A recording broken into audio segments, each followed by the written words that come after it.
Yo guys, I'm Fasty and welcome to my channel today.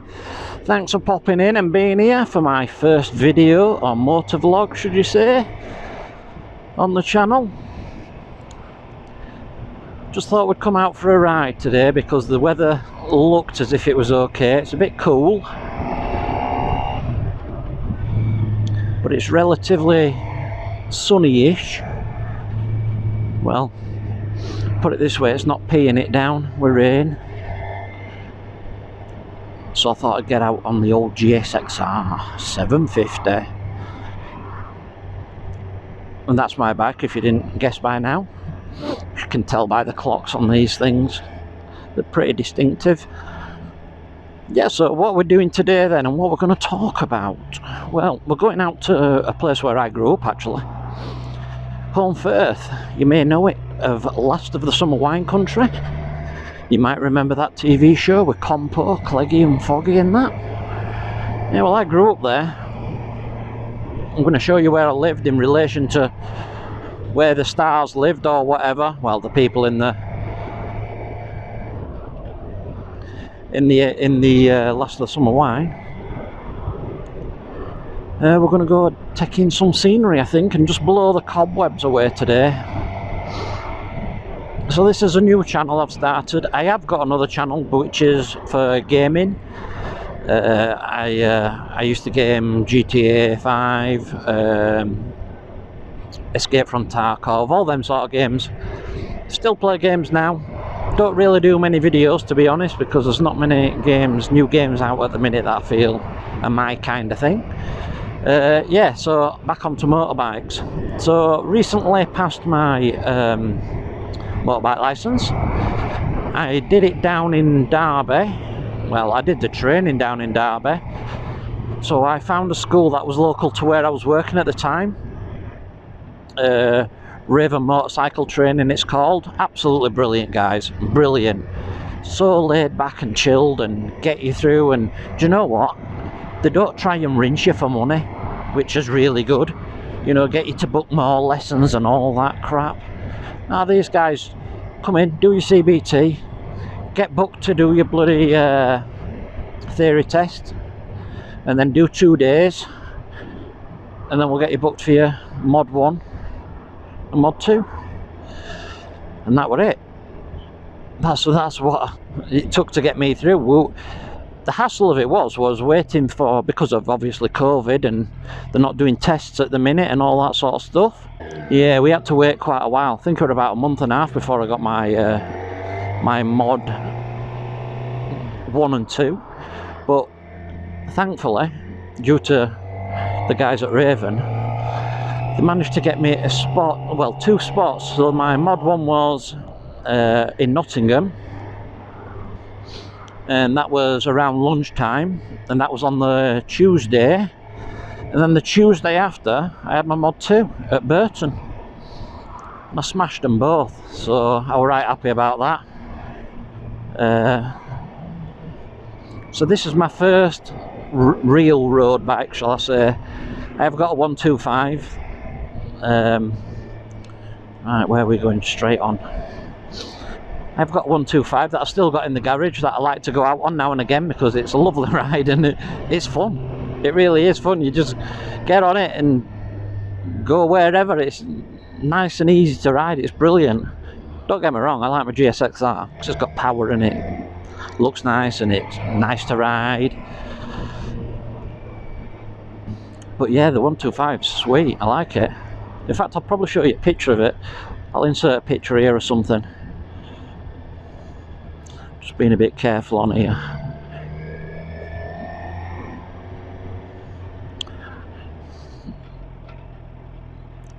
So obviously I am new to riding, so I'm going to be making lots of mistakes probably, but I'm sure you can point them out in the comments. Right, so I'll get back when we're a little closer to Holmfirth. Oh, just as we're passing, guys, there's a motorbike shop down here called Moto Kudo. It's just past the Suzuki garage down here on the left hand side. Brilliant in there, really top guys. It's not where I bought my motorbike from, but I've been in a couple of times perving it Panigales and BMWs and all that. Well worth a visit if you pass him. Traffic lights for days round Huddersfield though, loads of them. Might have noticed I'm riding in B mode today because it's a bit neutral. It's a bit slippy on the roads. Well, it was earlier. Might go back to A mode actually.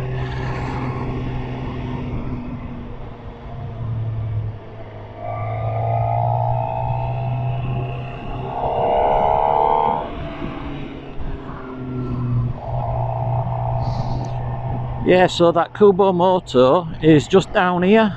I think that's the entrance there actually, where I've just looked. Or maybe it's further on. Let's just have a look down this street. Nope, I don't know.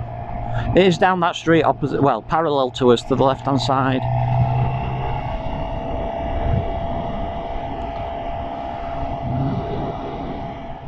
It's like a big mill. It's brilliant. Really nice in there. They don't have too many bikes, you know, a lot like Superbike Factory in Macclesfield. That's where I bought this from. They've got hundreds of bikes. They had a lot of rough stuff, but they had, you know, it were 50% rough and then 50% really nice.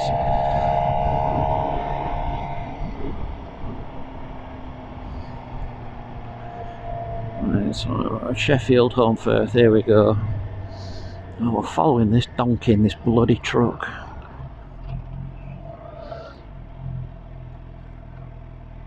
I'm actually going to put it in neutral here because and give him a little space, even though I'm in the wrong position.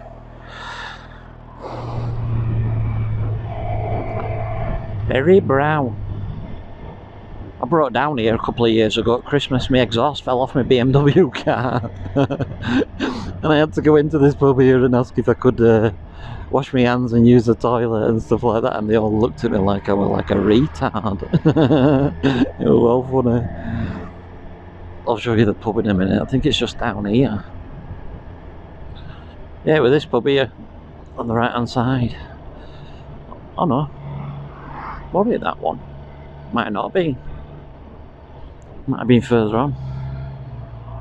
There's a cyclist or something. Yeah, Jesus Christ, mate, change gear.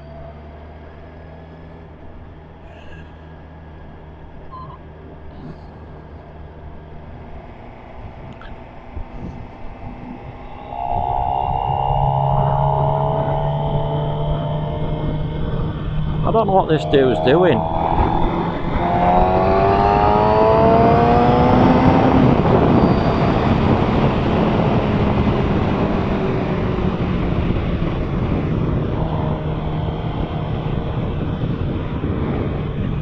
That were a national speed limit dropping straight back down to 40 for about 200 yards of national. Right, so as we're just coming into Holmfirth, I'll tell you a little bit about myself and my experiences with motorbikes. So my first experience with motorbikes will be a shop up here. When I was about 7 or 8, there was a motorbike shop down here and it had Merco motorbikes, or Merco, and there was a Merco 500 in there, motocross bike. Oh, it was gorgeous. Just loved it.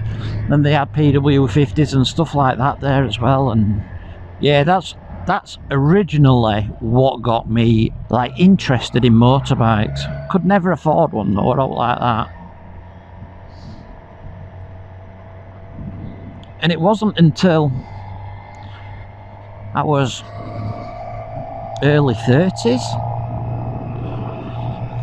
Yeah, early 30s when I met a girl who had a KX100. And she used to love motocross. Her and her son were into motocross. Her ex-boyfriend, motocross. No, motocross mad. And she really enjoyed it. She enjoyed going to this place in Wales called Tom's Farm. Some of you may have heard of it before. It's closed down now, but it were absolutely brilliant. Anyway, so I thought, well, I'd love to get a motorbike, and I think I can afford one now. So I bought a 1997 RM125 from this council estate in Doncaster. It had all frame numbers and stuff, but God, it were rough. But I only paid 500 quid. So what do you expect? Piston and ring needed doing badly, it had absolutely no compression, but that were good. Because that gave me something to do on it, you know, maintenance wise and stuff like that. So I started doing little bits like that, put a new piston and ring in, all that sort of stuff, and had that for about a year. Loved it. And then I upgraded to an RM250, a 2000 model that I bought from a place in Wales called Lampeter, I think it is. Right in the middle of Wales it was. Couldn't even understand the guy when I bought it. Couldn't understand a word he said apart from one swear word beginning with F, and that was it. But the bike was lovely. So anyway, I swapped it. I swapped it with a prison guard, would you believe, who swapped me and nicked KTM 200. Yeah, bent as anything. Traced it all back and everything and found out that it had been nicked from down south. You know, a few owners ago and stuff. But you know what? I loved that bike. We're absolutely brilliant. Had loads of power and it was really light. So I did enduro and things like that. Still Tom's Farm. That's where the cafe is, by the way. The famous cafe.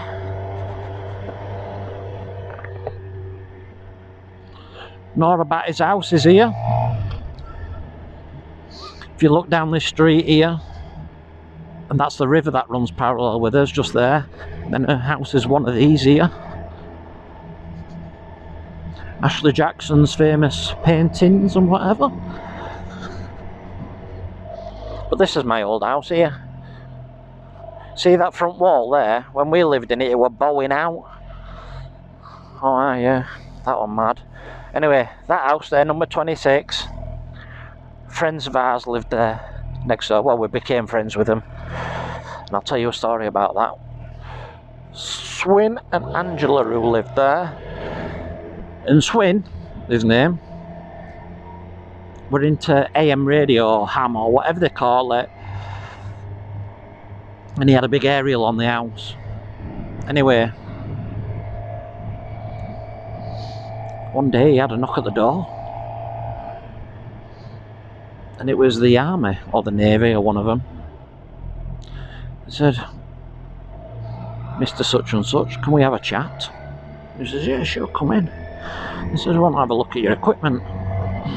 "Aye, okay then, come in." Showed him his equipment. He says, "Right, we would like you to go on a training course." He says, "Okay, what for?" He says, "Well,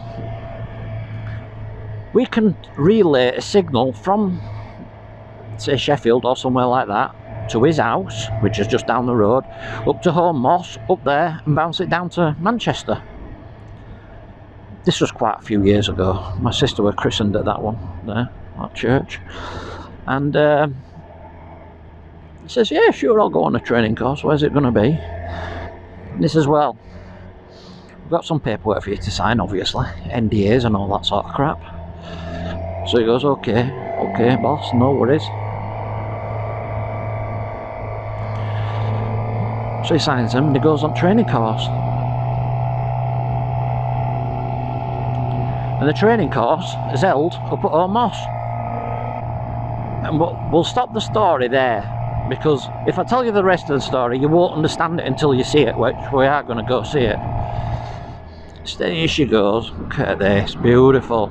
That's Yatome down there. Yatome Dam. You can get to it on that road there. You just follow it around the valley. And it ends up down in the bottom of that steep hill, Home Bridge. Eventually, you go past my old friend's house, Gordon his name was. His dad was a watchmaker, lived in the forest there, amazingly. Cute. Oh, sure. Give me a lovely smile as well. So she's a 2016 GSXR 750. She's done about 3,000 miles. Got Yoshimura exhaust. The wheels were just black before, and I bought that rim tape and put them on. Well, it makes it look so much better. It does look nice. It's got a few scratches on tank, I don't know if you can see there, but not major. I've got bloody wax all over the place on it. Oh yeah, she's an absolute weapon. Love it. So that's your Tome Dam down there, I think. Yes. I think that's your Tome there, I think. And then there's another dam that it leads onto. Might be Batings or something like that, I'm not too sure. Right, so I'll tell you the rest of this story. So this is where they had the training. In there. But it says you go in there. There's an office.